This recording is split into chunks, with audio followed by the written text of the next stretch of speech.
Finding your purpose is key to motivation, because if you don't know where you're going, you're not going to be motivated to get there. So you don't have a goal, you don't have an objective. And so finding what you have been placed on this earth for really challenges you and motivates you from the inside out. Through focused determination, you'll come into a place of peak performance and personal fulfillment. So the fact is, when you are motivated, it'll cause you to be a high-level performer. It'll cause you to have great fulfillment. See, the gifts that you have are just that, they're gifts.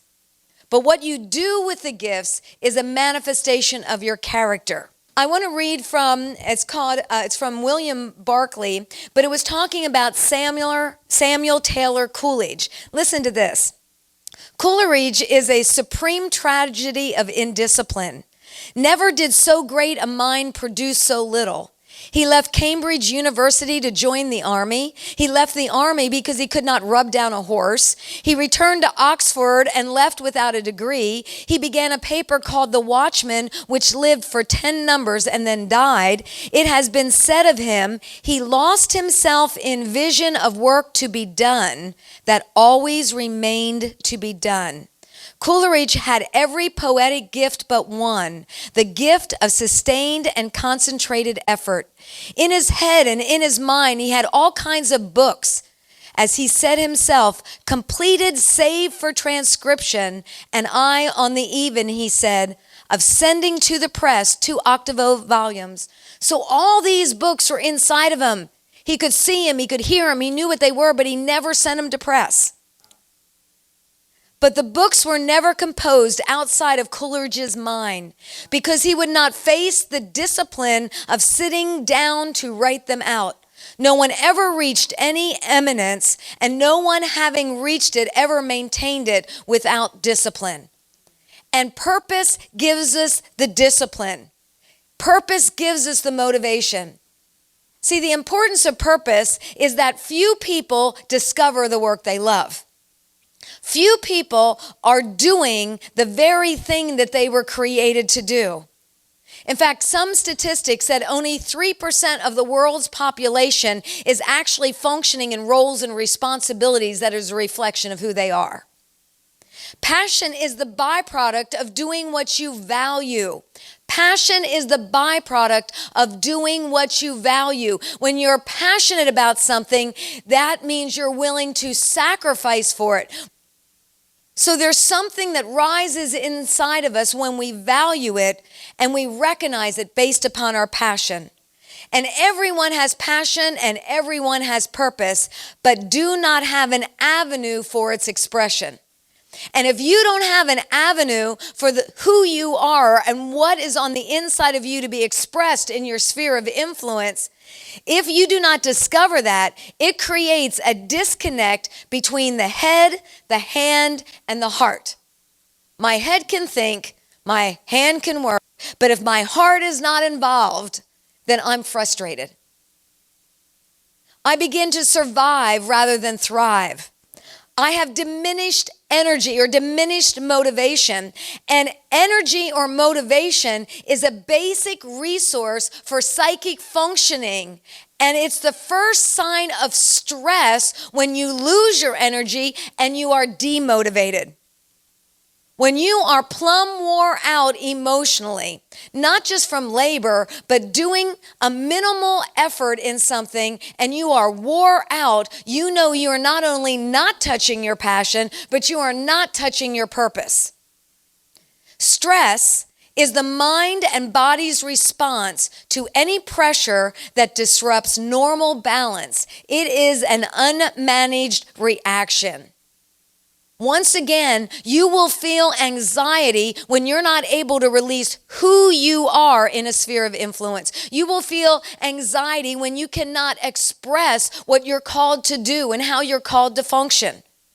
So you'll be living in stress and you can't manage your way out of that feeling of stress because you're spending all that time doing what you're not good at. I made a manual for this course and I spent days working on it. And I had a wonderful attitude because I valued what it was going to accomplish. But it was all the details that I hate. And when I went to bed, I was going, thank you, Jesus, I get to go to bed. Because it wore me out emotionally. It affected my psychic functioning, my mental functioning, because I was doing a lot of details rather than advancing something new. Once again, I had a great attitude because I did what I didn't enjoy doing to do what I love to do. Toxic thoughts, emotions, attitudes, and actions can come from a place where we're functioning outside of our purpose. 70 to 97% of all illness is a result of our thought life. And where I got those statistics was as I began to research it, the most I heard was 97% of all illness comes from the thought life. Physical illness comes from the thought life. And the least percentage I found was 70%. So even at the least percentage, 70% of the illnesses in my body are affected by my toxic thought life. And for me doing things that are outside of who I'm created to be and what I'm purposed to do. That's challenging when you hear another statistic that says 3% of the population is actually doing what they love to do. So what is that putting 97% of the population in? A position that it's doing things that are even destructive to their physical body, because those stress chemicals are constantly being released. Research shows long-term cortisol surges can be harmful and dangerous. I'm not able to think clearly, so I'm working twice as hard to do something because it's not innately what I'm good at doing. Blood sugar and blood pressure increase, and our immune system is hindered because I'm working and functioning out of my purpose. I even learned that through those cortisol surges, you gain belly fat. So I thought, I do not want any cortisol surges in my body. I'll tell you, I could diet, I could do a lot of things, but I'm going to gain belly fat if I get all stressed out. It is not worth it. Seriously, I think about that. Let's look at discovering your purpose. So your personal purpose is the why behind what you do. And that's foundational to your vision, which is what you're called to do, and your mission, how you're going to fulfill what you're called to do. So I have a mission, I have a goal, I have an objective with my life that says this is how you're going to do what God's called you to do. And the very core reason is why, that personal purpose.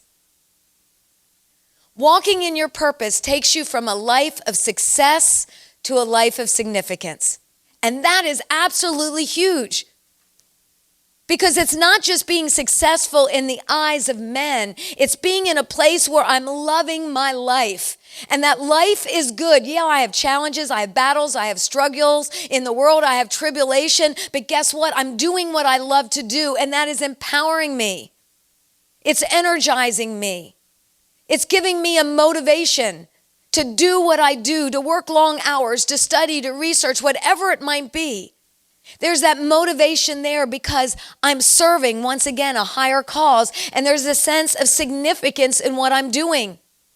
That young man that said, Dr. Melodye, I love you. My goodness, that so inspired me and so encouraged me that it was worth 2 weeks of my life every day going into that public school from the first class to the last class. It took 2 weeks for me to get through all those grades. But that one young man made it all worthwhile. A life of significance and fulfillment. Calvin Prosner said, deep within us is something that we hold dear. And if ever it's violated, we weep and wail. We'll fight to the death to secure it. We grieve if we lose it, and we shriek with joy when we achieve it.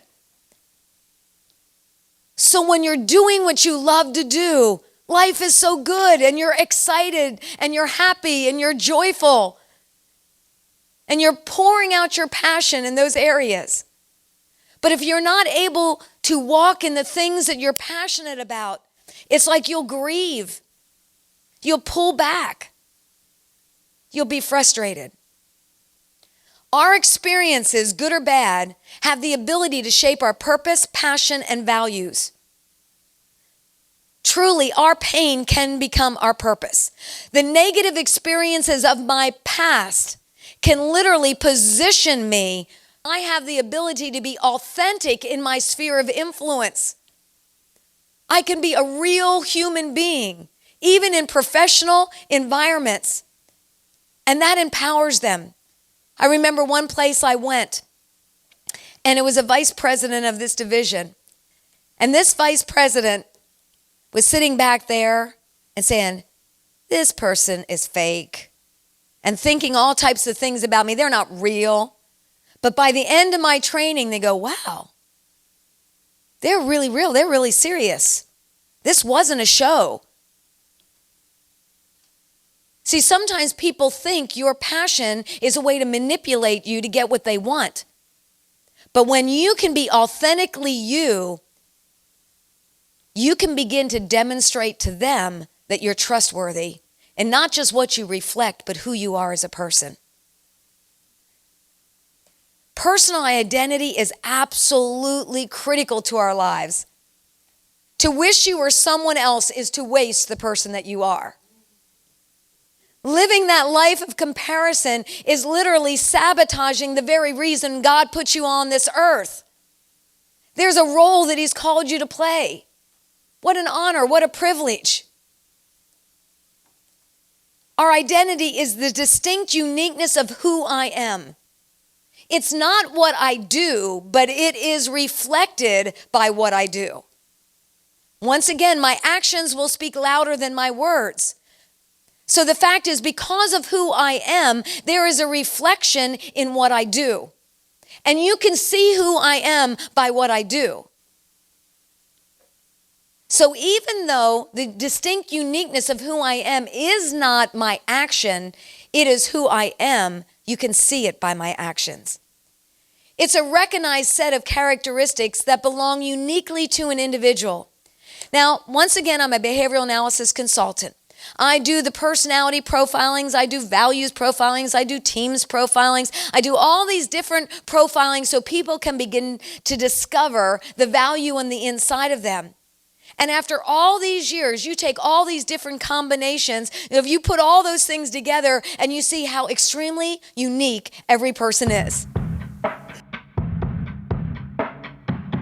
I want to thank you for listening and encourage you to become a part of the Stop Devaluation movement. Be sure to like and follow #StopDevaluation on social media, subscribe to the YouTube channel, and visit StopDevaluation.com for more information and free resources. You can help spread the movement by sharing with others, leaving a review on Apple Podcasts, and most of all, by living a courageous lifestyle of using your power for good. Go out and value someone today. Your life matters, and you can make the world a better place. One word, one choice, one action of validation at a time.